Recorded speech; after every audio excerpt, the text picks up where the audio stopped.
असतं तिथं इतके लोक जमले लाखात।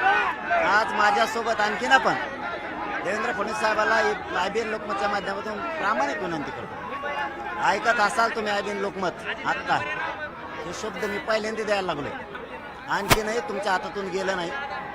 मराठे तुम्ही तुमच्या मनासारखे करू शकता, तुम्ही मराठ्यांच्या नाराजीची लाट अंगावर ओढून घेऊ नका।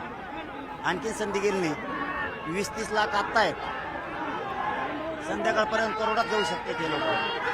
तुमच्या हातातून संधी गेलेली नाही, वेटी समाजाला धरू नका।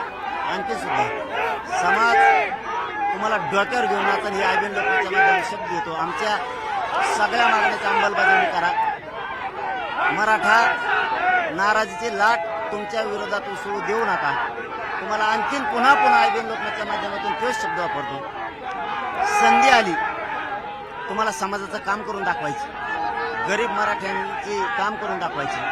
त्या समाजाला तळपू नका, तळतळायला लावू नका, त्याचा छळ करू नका। तो मागतोय कायदेशीर त्याची मागणी, मराठा आणि कुणबी एक आहे, गॅजेटेर मागतोय, सगळ्याची अंमलबजावणी मागतोय, तर देऊन टाका, मराठ्यांचे मन जिंका। हो मराठा तुम्हाला डोक्यावर घेऊन नाचन। फडणवीस साहेब पुन्हा एकदा सांगतो, मराठ्यांचे मन जिंका।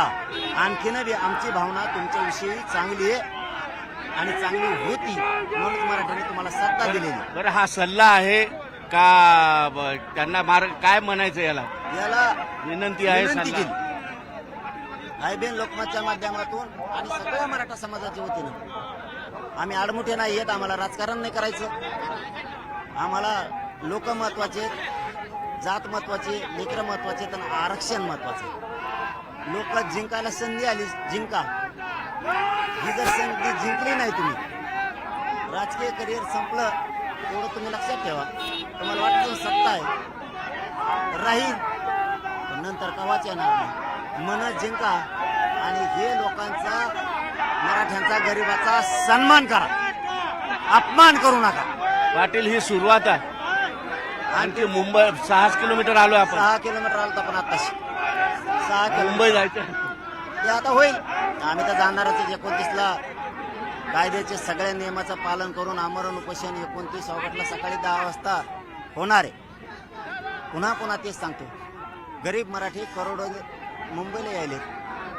फडणवीस साहेब तुम्हाला संधी आली, संधीचं सोनं करा, मराठ्यांचे मन जिंका, मराठ्यांचा आता अपमान करू नका। नसता राजकीय तुमच्या आमदारासहित, खासदारासहित तुमचं सुद्धा राजकीय करिअर आजपासून आमदाराचं असं समजा, नसता मन जिंकून मोकळे व्हा। पाटील साहेब, आंदोलनाची ती सभा आठवते का तुम्हाला 29 तारखेची? याच खुटा चौकात घेतलं हो, पॅक होते, शाही रोड पॅक। तुम्ही या सभेमध्ये एक डायलॉग म्हटला होता, यार चला म्हणा, तुम्ही तुमच्या पत्नीला संबोधून एक डायलॉग म्हटला होता, आलो तर तू आ, मेलो तर समाजाचा। आता पण सांगितलं, तीच भावना आता पण सांगितलं, आता पण भेटले तिथं औक्षण करायला, आता पण सांगितलं समाजासाठी चाललोय।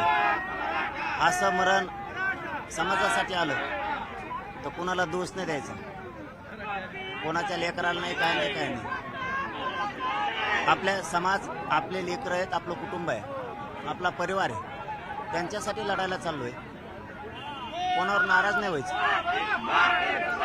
समाजासाठी जर वीर मरण आलं, त्याच्यासारखं मरण नाही, काळजी करायची नाही। छत्रपती शिवरायांचा आशीर्वाद तुमच्या पाठीशी, देवदेवतांच्या पाठीशी तुमच्या आशीर्वाद आहे। कामं करून पोट भरता येईल, कोणाला दोष द्यायचा नाही। मैदानात गेल्यावर आपली जिंकणारी जात आहे किंवा मरून येणारी जात आहे। समाजासाठी आपलं कुटुंब समाजासाठी, समाजाच्या पायावर ठेवलं, नाराज व्हायचं नाही।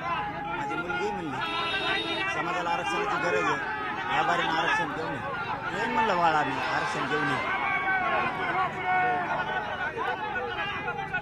पाटील साहेब, भावनिक होत आहे तुम्ही मुलीचं नाव घेतलं। काय असतं, किती त्यांनी पण मोठं मन करावं।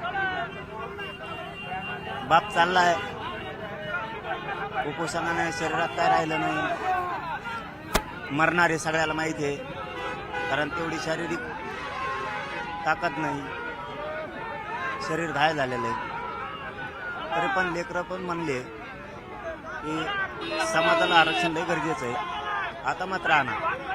म्हणून ते एक आनंद पण वाटतो त्यांच्या शब्दाचा, शूरवीरता पण वाटते त्याच्यात, की समोर एवढं संकट सरकारनं उभा केलेलं म्हणजे असून आनंदाश्रू म्हणायचे का? लेकरं सुद्धा कुटुंबाचा सुद्धा पाठिंबा आहे मोठ्या बळ दिलाने देत आहेत. आनंदाश्रू. कुटुंब सुद्धा बळ देत आहे, शब्द वापरत आहे. समाजाच्या पोराबाळांचं लेकराबाळांचं कल्याण करायसाठी आरक्षण मात्र आणायचं. शब्द दिला हो, आरक्षण ह्यावेळेस आपण घेणार आहे. समाजाला एक शब्द वापरला होता, आता बसायचे दिवस नाहीत घरी. जात संकटात सापडली तर हारायला लागली, कामधंदे सोडून द्यायचे असतात बाबा. एकदा जर जात मोडली कोणी कोणाचं नसतं. लेकरं जर वायाला गेले, नोकऱ्या नाही लागल्या, काय नाही झाले, तर व्यसनी जर बनले, संसार बरबाद होतो. म्हणून घराच्या बाहेर पडा, अशी संधी पुन्हा नाही येणार. अंतिम टप्पा आहे, निर्णायक टप्प्यावर आंदोलन द्यावं लागतं सरकारला. आता फक्त तुम्ही घराच्या बाहेर पडा. काय लाट उसळली, गर्व वाटावाशी असा समाज होणे नाही राज्यात, देशात नाही होणं. बोलणं सोपं असतं बोल. तुम्ही मीडियावाले रोज कव्हर करता, उभा हा विषय तुम्ही समाजात घातलाय, राजकीय सभात घातलंय, असं होत नाही शक्यतो. एका हाकीवर आतापर्यंत 25-25 आणि 30-30 लाख लोक येणार असतात. आणखीन 2 दिवस जायचे, बरोबर लोक येणार असले. याच्यासारखी एकजूट मर्दानगी असू शकत नाही. मागं राहिले लोक सुद्धा मागची बाजू सांभाळायला लागले, आम्हाला त्रास दिला आणि चाललेले आरक्षणासाठी चालले. हेवा वाटावा, गर्व वाटावा असा समाज आहे.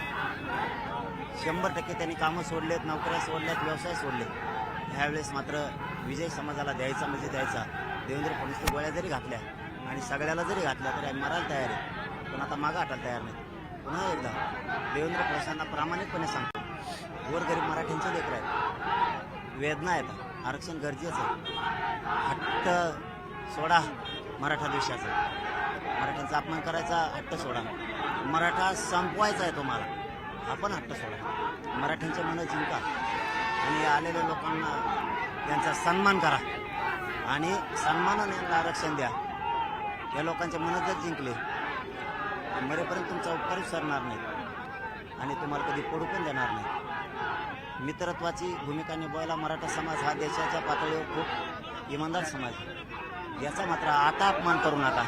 नसता राज्यात तुमचे आमदार, खासदार, मंत्र्याचे काही खरं नाही. तुम्हाला वाटत असेल बहुमत आलं, पुन्हा कधी खुल्ली होऊ देणार नाहीत, कधी गुलालही लागू देणार नाही. लांबचा पण जरा भविष्याचा विचार करून बघा. एवढ्या लोकांचा आणि एवढ्या समाजाचा जर अपमान झाला तर तुमचं राजकीय करिअर खाक झालं म्हणून समजा.